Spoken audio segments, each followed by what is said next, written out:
안녕하세요. 10월 넷째 주 건강 이슈입니다. 날씨가 점점 쌀쌀해지면서 우리 몸도 변화에 적응해야 할 때입니다. 이럴 때일수록 건강을 더욱 신경 써야 하는데요. 오늘도 유익한 건강 정보를 닥터유님이 전해드리겠습니다. 안녕하세요. 닥터유의 건강 이슈 순천대 가정의학과 유병욱입니다. 네, 이번 주 10월 23일은 상강이라고 하는 우리나라의 24절기 중에 중요한 절기 중에 하나인데요.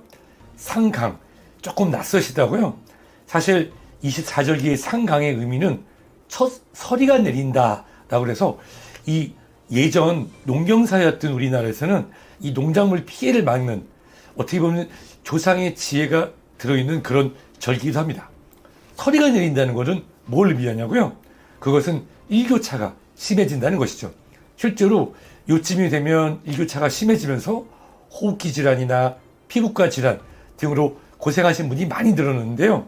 따라서 아침, 저녁 일교차가 심해지니까 요즘엔 아우터라고 불리긴 하는데 가벼운 겉옷이나 덧 입을 수 있는 옷을 갖고 다니시고 또 어르신들 같은 경우는 지금부터라도 속옷을 준비하시는 것도 하나의 방법이 되겠습니다.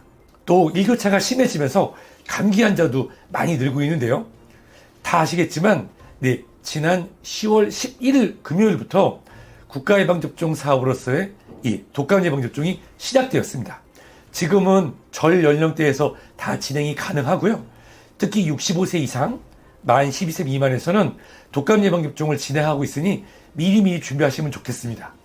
또한 2024년 8월 이 코로나19가 한국에서 유행을 했었는데 지금 좀 잠잠합니다만은 언제 다시 코로나19가 찬바람과 함께 겨울철에 유행할지도 모르니 고위험군에서는 주치 선생님과 상의하셔서 코로나19 예방접종도 올해는 만 65세 이상 무료, 그리고 만성질환자 중에서 특별 관리자로 지정된 경우에는 무료로 진행이 되니 이 부분도 주치 선생님과 상의해 보시면 좋겠습니다.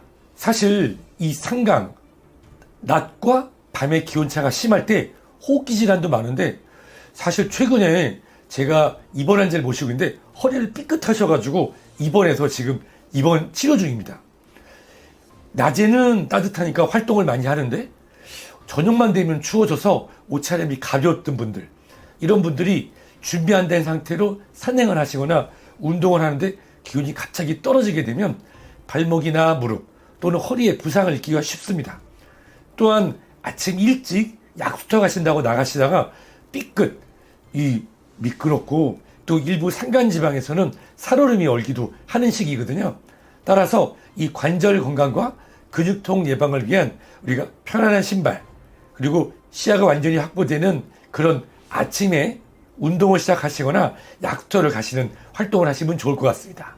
아침 저녁으로 쌀쌀하고 기온차가 심하다 보니까 아토피성 피부염이 있는 분이나 또는 건조 피부증이 있는 분들이 가려움증을 호소하는 분들이 늘어납니다. 이 시기가 되면 피부도 수분을 잃고 건조해지기가 쉬운데요. 그래서 보습이 참 중요하죠. 비싼 보습크림보다는 우리 흔하게 구할 수 있는 저가의 어린이용 베이비 로션 등이나 바세린 등을 바르는 걸 추천드리는데요.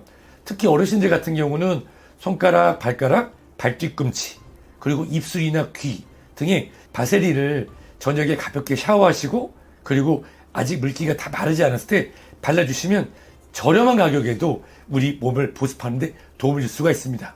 그뿐만이 아니라 베이비 로션 같은 경우 어르신들이 이 무릎이라든지 발목, 손목, 손, 목 등 이 피부가 노출된 부위에 충분히 발라주시면 비싼 보습크림보다도 더 효과적이고요.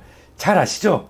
그거를 한 번 듬뿍 바르는 것보다는 얇게 여러 번 시간의 간격을 두고 바르신다고 하면은 보습뿐만 아니라 탱탱한 피부를 유지하는 데도 도움을 받을 수 있을 것 같습니다.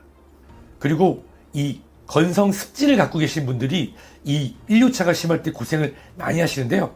그래서 이럴 때는 어떻게 목욕하는 게 좋을까요? 목욕 시간은 짧고 그 다음에 온도는 너무 뜨겁지 않게 진행하는 것이 좋습니다. 그리고 오전에는 비누를 사용 안 하고 그냥 물로만 씻어대는 느낌으로, 그리고 주무시기 전에는 가볍게 머리도 감고 그리고 부드러운 비누, 저자극 샴푸로 이 샤워 시간 한 5분 내외로 하고요. 통목욕이라고 하죠. 몸을 푹 담그는 통목은 일주일에 한 번 이내로 하시는 것이 건성습진이나 가려움증으로 이 시기에 고생하시는 분들에게 도움이 됩니다.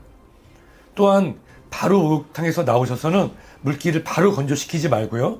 물기가 남아있을 때 가벼운 로션들을 충분히 발라서 보습을 하신다고 하면 이 상강 전후로 오는 가려움증을 예방하실 수 있을 것 같습니다. 오늘은 서리가 내린다는 상강 전후로 발생할 수 있는 환절기 건강에 대해서 말씀을 드렸는데요. 제가 하나 빼먹은 게 있네요. 우리 체온도 유지하고 또 우리 몸이 메모하지 않도록 따뜻한 차 한 잔으로 아침 시작하시고 우리가 환경도 보호하는 개인용 물병을 갖고 다니시면서 미지근한 물을 자주 드신다면 이 가을철에 면역도 키우고 건강하실 수 있을 것 같습니다. 그러면 또 다음 주에 인사드리겠습니다. 건강하세요.